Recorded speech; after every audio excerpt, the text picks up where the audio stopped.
নমস্কার, কেমন আছো তোমরা সবাই? প্রিয়াঙ্কা অফিসিয়াল চ্যানেলে তোমাদের সকলকে জানাই স্বাগত। আর তোমরা হয়তো অনেকেই ভাবছো যে এই জায়গাটা তো আমি আগের ভিডিওতে দিয়েছি, তো এই ভিডিওতে আবার কেন দিলাম, তাই তো? নবদ্বীপ নিয়ে যে প্রথম পার্টের ব্লগটি আমি তোমাদেরকে পোস্ট করেছিলাম, তো সেখানে কিছু কপিরাইট চলে এসেছিলো। আর কপিরাইট আসার কারণ হচ্ছে আমি এই ভিডিওটাতে কিছু বলিউডের সং অ্যাড করেছিলাম, আর এই বলিউডের সঙের জন্যই আমার এই কপিরাইট এসেছিলো। তো কপিরাইট এড়ানোর জন্য আমি ওই বলিউডের সংগুলোর ডিলিট করে কিছু সাউন্ড সং আমি অ্যাড করেছিলাম। তো এর কারণে আমার কপিরাইটটি রিমুভ হয়ে গেছিলো, কিন্তু পরে আমি দেখি যে আমি এই সাউন্ডগুলো দেওয়ার জন্য আমি যে ভয়েস ওভারগুলো দিয়েছিলাম সেগুলো সব কিছু ডিলিট হয়ে গেছে। তো তাই জন্যই আর কি এই জায়গাটা থেকে স্টার্ট করলাম। আর এটা হলো নিমাইয়ের জন্মস্থান।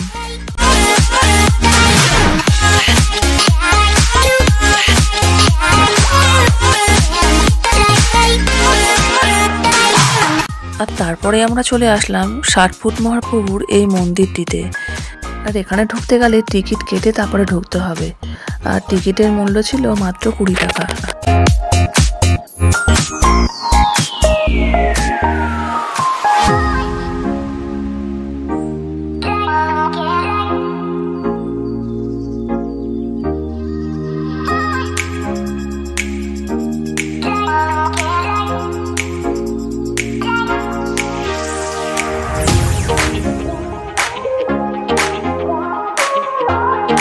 আর ভেতরে ঢুকে আমরা প্রথমে একটি গুহা দেখতে পাই, আর গুহাতে ঢোকার আগেই ছিল এই জায়গাটি কিছু ঝর্ণা।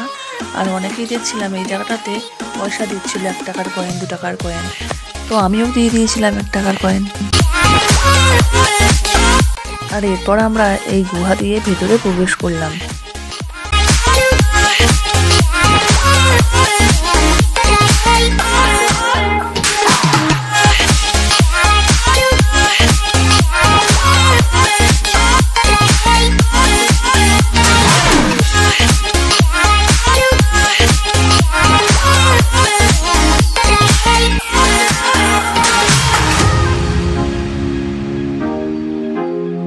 আর গুহার বাইরেই ছিল এই জায়গাটা, খুব সুন্দর তাই না জায়গাটা?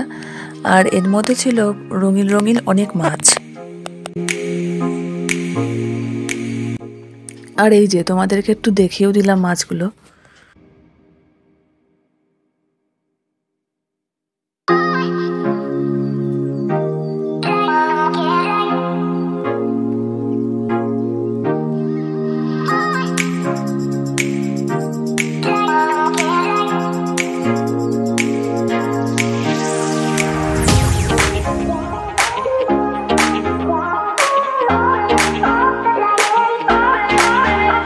আর এই জায়গাটা দেখো কতটা সুন্দর, অনেকগুলো পশু পাখির স্ট্যাচু বানিয়ে রাখা ছিল এখানে, আর তার মধ্যে ছিল শ্রী চৈতন্য দেবের মূর্তি।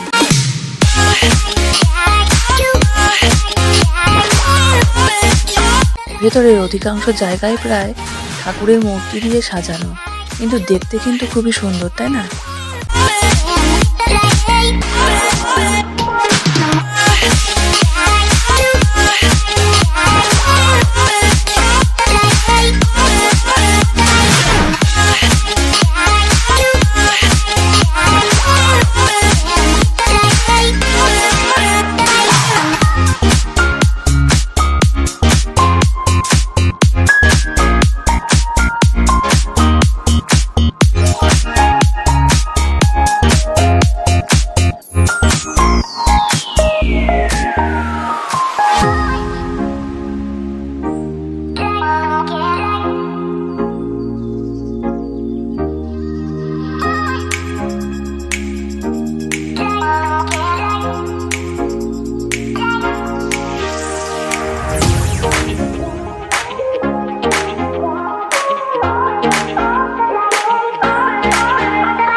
আর এর ভেতরে ছোট্ট একটা মিউজিয়াম ছিল, যার ভেতরে ছিল সব সুন্দর সুন্দর ঠাকুরের মূর্তি। আর এইদিকে দেখো দোলনায় দোল খাচ্ছে ছোট্ট গোপালটি, আর সকলে এই গোপালকে দোল দিতেই ব্যস্ত। মামামও একটু দোল দিয়ে নিল, আর মামামের পরে অবশ্য আমিও একটু দোল দিয়ে নিয়েছিলাম।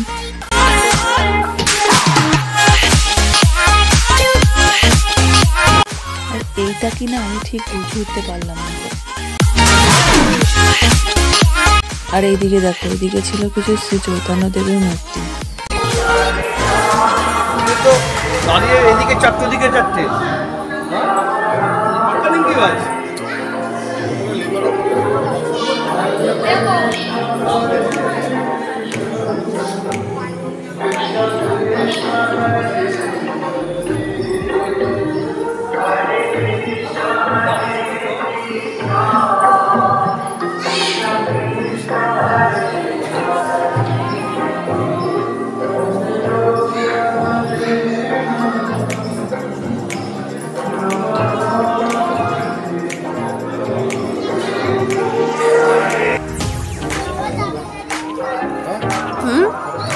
আর সব থেকে ভালো লেগেছে আমার এই জায়গাটা।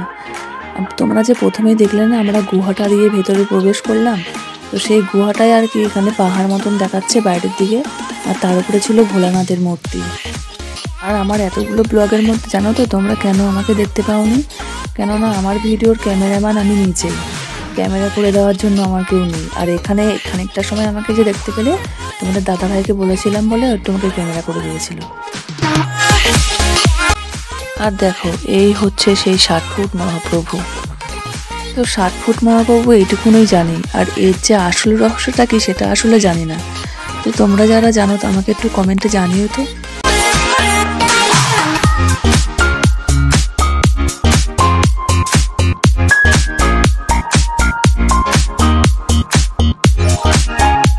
আর এরপরে আমরা চলে আসলাম নবদ্বীপের আরও একটি মন্দিরে। আর এখানে ছিল শ্যামকুণ্ড আর রাধাকুণ্ড। আর এই মন্দিরটার ভেতরে আর এছাড়া আর বিশেষ কিছু দেখার জন্য ছিল না। আর এবার আমরা যাচ্ছি পুরমাতলার মন্দিরে। আর দেখতে পাচ্ছ আমরা খালি পায়ে হাঁটছি।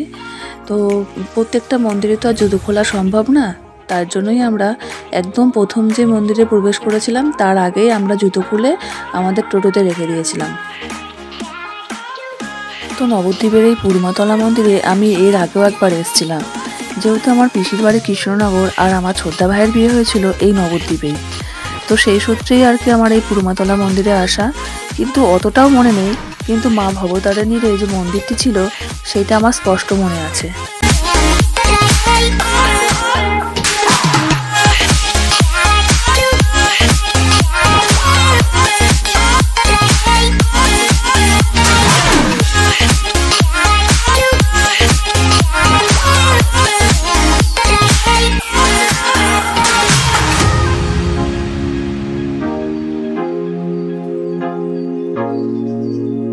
আর এই হচ্ছে সেই মা ভবতারিণীর মন্দিরটি। আর দেখো মা কালীর মূর্তিটি কত সুন্দর লাগছে।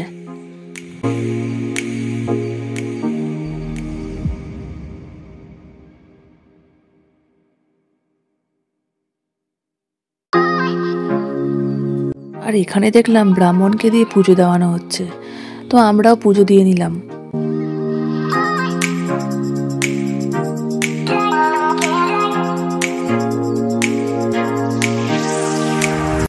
আর পুরমাতলার এই শিবলিঙ্গটি নাকি প্রতিদিন 1 ইঞ্চি করে বড় হয়।